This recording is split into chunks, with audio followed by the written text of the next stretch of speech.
모세가 가나안 땅에 들어가지 못한 세 가지 이유를 말씀드리도록 하겠습니다.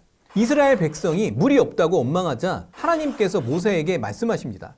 반석에게 명령하여 물을 내라. 그러나 모세는 백성 앞에서 반석에게 말하지 않고 지팡이로 쳐서 물이 나오게 합니다. 이 일로 인해 모세는요, 가나안 땅에 들어가지 못하게 됩니다. 무엇이 문제였을까요? 첫 번째 이유는 하나님의 말씀에 정확하게 순종하지 않았기 때문입니다. 성경에서요, 이스라엘 사람들이 물이 없어서 원망한 사건은 2번 나옵니다.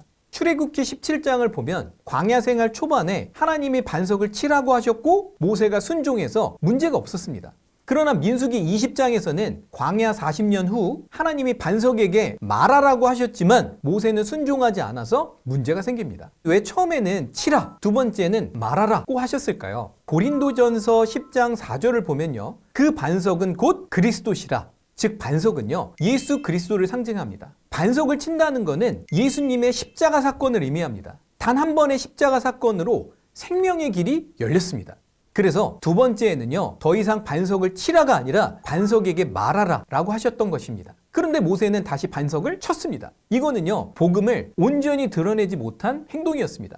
결국 하나님의 뜻을 왜곡하는 결과로 이루어졌습니다. 그래서 우리도 살아가면서 하나님의 말씀 앞에 온전히 순종해야 합니다. 우리는 하나님의 뜻을 다 알지 못하기 때문입니다. 두 번째 이유는 하나님께 영광을 돌리지 않았기 때문입니다. 모세는 분노 속에서 이렇게 말합니다. 반역한 너희여, 우리가 너희를 위하여 물을 내려? 우리가라는 표현은 하나님의 능력이 아니라 마치 자신과 아론이 하는 것처럼 보이게 했습니다. 그러나 모세의 분노로 인해 하나님이 아니라 사람이 드러나게 되었습니다.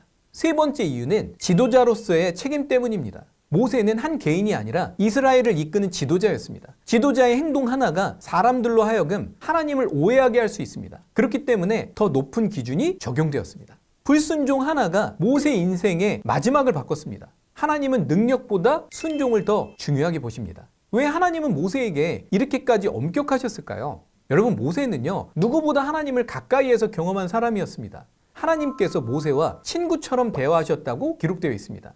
하나님을 많이 아는 사람에게는 더 큰 책임이 뒤따릅니다. 모세는요, 가나안 땅에 들어가고 싶어서 하나님께 간구했지만 하나님께서는 허락하지 않으십니다. 자, 그렇다면 모세는 구원받지 못한 걸까요? 그렇지 않습니다. 모세는 구원받았습니다. 마태복음 17장에서 예수님이 산에서 영광스러운 모습으로 변하실 때 모세와 엘리야가 나타나서 예수님과 함께 대화하는 장면이 나옵니다. 이것은 모세가 하나님 나라에 속한 사람이라는 분명한 증거입니다. 우리는 하나님의 말씀에 순종해야 합니다. 내 방식대로 행동해서는 안 됩니다. 우리는 하나님의 뜻을 다 이해할 수 없기 때문입니다. 그래서 오늘도 우리는 순종을 선택해야 됩니다.